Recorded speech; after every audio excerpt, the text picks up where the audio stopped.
আসসালামু আলাইকুম শিক্ষার্থীরা, চলো আমরা উৎপাদন ব্যবস্থাপনা ও বিপণনের দ্বিতীয় পত্রের প্রথম অধ্যায়ের বাজারজাতকরণের ক্রমবিকাশ সম্বন্ধে আজকে জেনে নিই। শিক্ষার্থীরা, তোমরা জানো তো বাজারজাতকরণ কাকে বলে? উৎপাদনকারীর কাছ থেকে চূড়ান্ত ভোক্তার কাছে পণ্যদ্রব্য পৌঁছানোর জন্য যতগুলো কাজ করা হয় তাকে বলা হয় বাজারজাতকরণ। এই বাজারজাতকরণটা আদিমকাল থেকে শুরু করে আজকে এ পর্যন্ত কিভাবে ধাপে ধাপে এসেছে তাই হচ্ছে বাজারজাতকরণের ক্রমবিকাশ। অর্থাৎ আদিমকাল থেকে শুরু করে আজকে এই আধুনিক যুগে মডার্ন যুগে এসে বাজারজাতকরণ কিভাবে এই যুগে পর্যন্ত আসলো সেটাই হচ্ছে বাজারজাতকরণের ক্রমবিকাশ। বাজারজাতকরণের ক্রমবিকাশের মধ্যে প্রথমটি হচ্ছে আত্মনির্ভরশীল যুগ।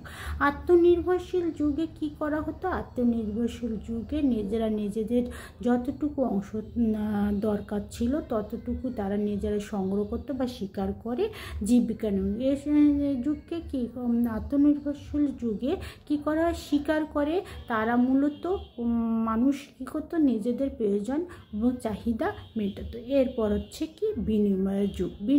আত্মনির্ভরশীল যুগের পরে আসে বিনিময়ের যুগ। বিনিময়ের যুগে এসে দেখা যাচ্ছে যে কেউ কেউ নিজেদের প্রয়োজনের তুলনায় বেশি পরিমাণ খাদ্যদ্রব্য অন্য কিছু সংগ্রহ করতো বা শিকার করতো। তারা কি করতো? যে একে অন্যের সঙ্গে বিনিময় করতো, যার যেটা বেশি ছিল তা এবং যার অন্য কিছু দরকার ছিল সেটা তারা কি করতো? বিনিময় করতো। ধরে নেওয়া যাক যে কারো কেউ ছাগল শিকার বেশি করছে, আবার কেউ ফলমূল শিকার করছে। কী করতে পারে? তারা ফলের বিনিময়ে ছাগল বা পশু পাখি অন্য কিছুর বিনিময়ে আর একটা জিনিস নিত। এটাই হচ্ছে বিনিময়। মূলত বিনিময় যুগ থেকে কি হয়?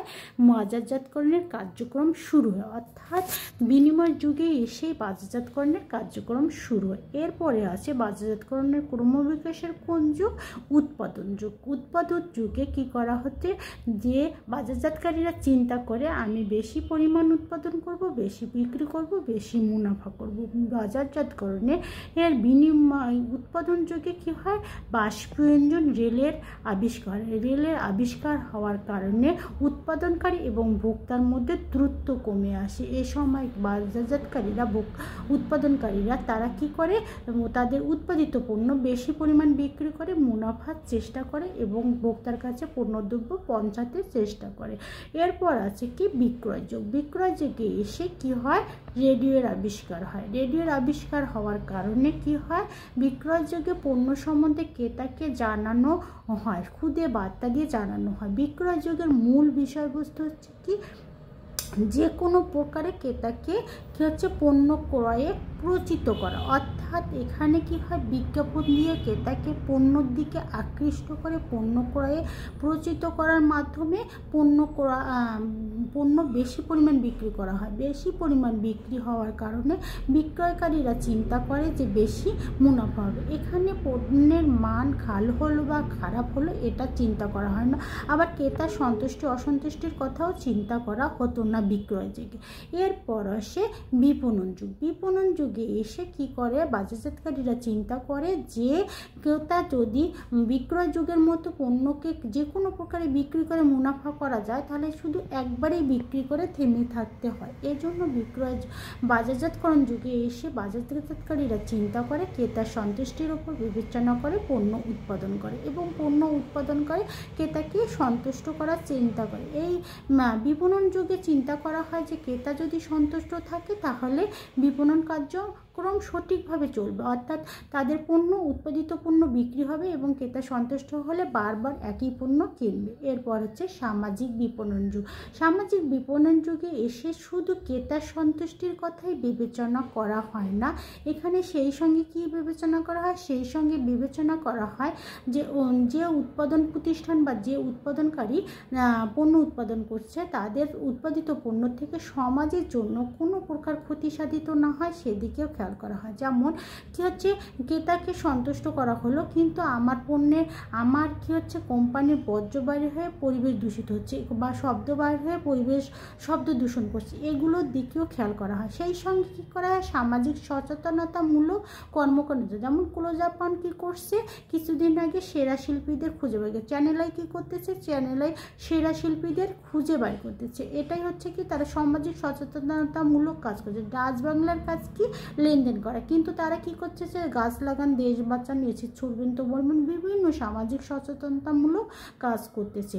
তাহলে কি সামাজিক বিপণন যুগে শুধু ক্রেতা সন্তুষ্টির কথাই বিবেচনা করা হয় না, সেই সঙ্গে কী করা হয়, সমাজের কল্যাণের উদ্দেশ্যেও কাজ করা হয়।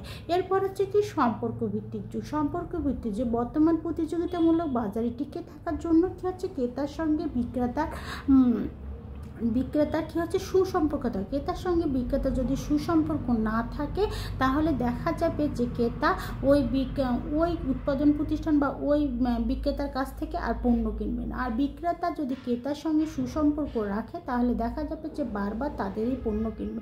ধরে নাও যে আমি একটা ফ্রিজ কিনলাম যে শোরুম থেকে, শোরুম মালিক যদি আমি যাওয়ার পর কোনো এক সময় অন্য কাজে যদি যাই, যদি আমার কাছ থেকে খোঁজ নেয় যে আপনি যে ফ্রিজটা কিনলেন সেটা কেমন চলছে, তাহলে দেখা যাবে যে আমার সঙ্গে তার একটা সুসম্পর্ক। আমার মনে হবে যে আমি যে ফ্রিজটা কিনেছি তিনি ওটার সম্বন্ধে জানতে চাচ্ছেন, তার মানে তার মন মানসিকতা ভালো, তাদের সুসম্পর্ক ভালো থাকলে হচ্ছে কি বারবারই আমি ওই শোরুম থেকে প্রোডাক্ট কিনবো। এতে হচ্ছে বর্তমান প্রতিযোগিতামূলক বাজারে টেকে থাকার জন্য সুসম্পর্ক বজায়। এরপর হচ্ছে কি মোবাইল যুগে এসে কি হচ্ছে যে বাজারে শুধু ক্রেতার সঙ্গে সুসম্পর্ক থাকে। মানুষ এত বেশি ব্যস্ত এখন হয়ে পড়েছে, এখন অনলাইন ইন্টারনেটে মানুষ কী করছে, নিজেদের প্রয়োজনীয় পণ্য সামগ্রী ক্রয় করছে। এই জন্য কী করা হয় যে মোবাইল যুগে এসে কি করা হচ্ছে যে অনলাইনে হোয়াটসঅ্যাপ, টুইটার এবং ফেসবুকের মাধ্যমে সামাজিক যোগাযোগ মাধ্যম ইউজ করে মানুষ পণ্য